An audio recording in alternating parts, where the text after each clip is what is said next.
What's going on, guys? Jacob JPS here from JPS, and considering that I'm currently finishing up a diet break for my contest prep, I thought what better opportunity to discuss diet breaks and outline some key considerations when implementing a diet break, how we can do that, and obviously what they are and what they encompass. So, to give some definitions, a diet break is simply an extended period at maintenance calories beyond what we would typically see in a refeed. So refeeds being either a single meal, 24-hour refeed, or a 48-hour refeed, or even a 72-hour refeed. A diet break is typically longer than that, but not an entire mesocycle or beyond 4 weeks usually. Now, when we have a diet break, we are typically going to see an increase in calorie intake to our new maintenance, remembering that as we diet down and lose body fat, our maintenance calories may be lower than what we would otherwise predict due to metabolic adaptations and downregulation of a number of biological processes. So we need to account for that. Now, the increase in calories to our new maintenance is going to come in the form of carbohydrates predominantly, mostly because they have somewhat therapeutic effects on the body in terms of leptin, insulin, all these different factors that are going to influence recovery and obviously try and minimize and reduce the fatigue that we experience through dieting phases. And that is the goal of a diet break. It's to minimize fatigue, and therefore we want to typically align our diet breaks with a deload. However, there's no hard and fast rules when it comes to nutrition, so we can take a diet break when we see fit sometimes, and if it means that we're in an overloading microcycle, it's not the end of the world. Again, the longer your dieting phase is, the more extended periods of time you spend dieting, these kind of minute details become a little bit more important. But in essence, we want to see increase in carbohydrates because they're satiating.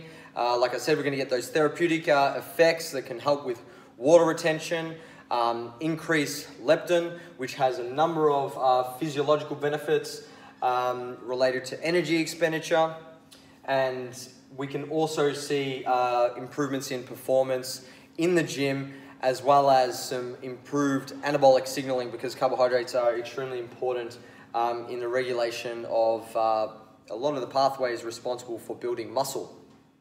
So, sex hormones will also get a bit of a spike, and so does, more importantly, non-exercise activity thermogenesis. So this is when we see quite a large increase in energy expenditure with the diet break, because no longer are we slouching all the time and walking around dragging our feet. With an increase in food, there's a little bit more pep in your step. You're going to be moving a little bit more, and obviously metabolism, energy expenditure throughout the day will increase. But again, there's nothing necessarily magic about diet breaks. They are just a break from dieting to minimize fatigue, and they have a number of physiological benefits and also some psychological benefits, such as a break from restriction, meaning that just having more food, we feel like we aren't restricting ourselves as much, and that can be really important in sustaining and adhering to the diet long term, because if we're constantly breaking the diet or not complying to the plan, then we are going to see obviously our results suffer. So if we can plan in diet breaks, take some time away from that restriction, it's going to really ramp up our motivation. We'll feel a little bit better temporarily, and that can then spark some motivation moving into the next dieting phase. There are, however, some important drawbacks and considerations to take into account.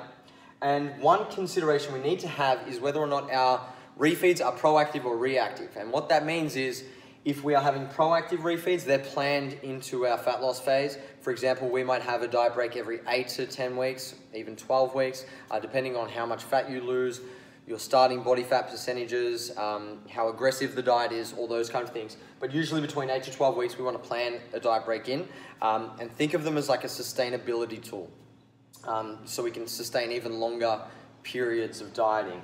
However, they might be reactive, meaning that if somebody's dieting and we start to see some stalls for more than 2 to 3 weeks with 100% compliance, and they're already on low calories and high amounts of cardio, or they're just starting to burn out and feeling a little bit of that diet fatigue, they're losing motivation, starting to show cracks, or signs that they may not be adhering to the diet, then we can take a reactive diet break to pull things back and deal with all the cracks that are surfacing. Again, we need to also consider time frames. So if we're planning in diet breaks, well, they're periods of maintenance calories, which means we need to add additional weeks or buffer weeks to our fat loss phase to account for that. So really important to make sure that if you're having diet breaks, you also add on additional weeks to your fat loss phase, because anytime that you're having a break from the diet, you're maintaining, you're not losing fat. There is, from my experience, a potential to increase binge eating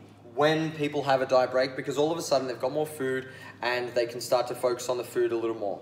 When people typically are restricting or have that restraint mentality, they start to ignore food and they develop systems and structures and ways to avoid focusing on food or thinking about it.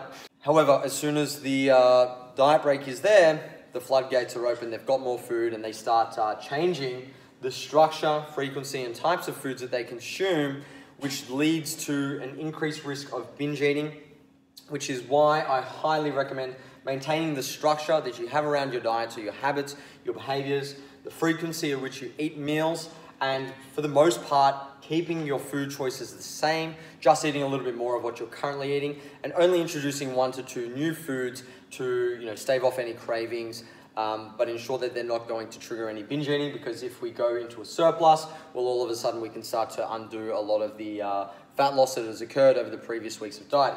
One thing to consider when we implement a diet break is the approach that we take to that. Are we going to continue to track calories and macros, weigh and measure all of our foods to the gram, or are we simply going to just go out and have every meal at McDonald's and Nando's and just let caution to the wind, right?